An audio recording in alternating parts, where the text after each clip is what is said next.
nagbigay na daw po ng evidence si Senping sa ombudsman tungkol dun sa ghost projects anomaly sa Taguig. Ibig sabihin po ba, sir, hindi na yan tatalakay ng Blue Ribbon?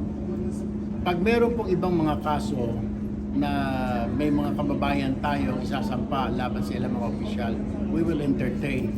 Yung kay Senator Ping po, choice niya po yun. Alam nga ba naman, agawin po namin sa ombudsman, nasa ombudsman na po yun. So, hindi ho kami papakialaman ho namin. Yung kay Senator Ping siguro, baka nagmamadali siya, kaya gusto niyang diretsuhin na po sa ombudsman. Pero, ito pakiusap ko, kung meron po kayong nalalaman na government officials o nasabit po, not only sa flood control, pati mga infrastructure projects po, mga government agencies, pwede po ninyo i-report po sa amin and we're open. Pero tuloy-tuloy po, kung meron pong may mga other officials pa po nasabit po dyan, willing po kami at imbestigahan po natin. Kailan po yung next? Actually, tinitingnan ho namin next week ho kailangan pala i-formalize dito sa floor yung mga membership. Sir, with that, matutuloy pa ba yung pagpunta dito ni former Mayor Lino Cayetano? Kasi di ba, isa siya sa mga nakikitang mag-testify? I don't know kung anong pag-uusap nila ni Sen.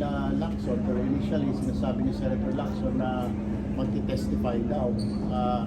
Pero what I heard is willing, he has documents and mga na pwedeng isumiti po sa Blue Ribbon. Pati nga po yung dating mayor po ng Taguig, may mga documents din po nga isusumite. So, we will entertain that. So, mag-uusap na lang kami ni Senator Lacson kung ano ba talaga, ipapahil ba o paimbestigahan. Open naman po kami kung paimbestigahan.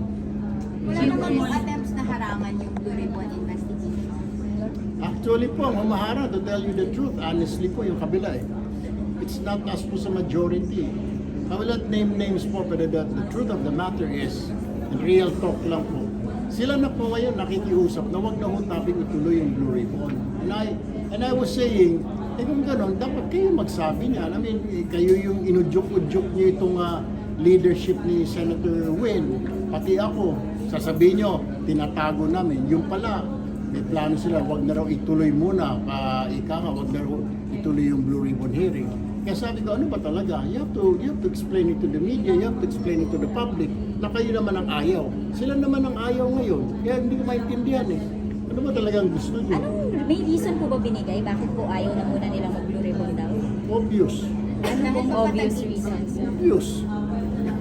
Alam mo kung sinong pinapaimbestigahan, sinong tinutumbok ni Senator Lacson. Thank you, guys.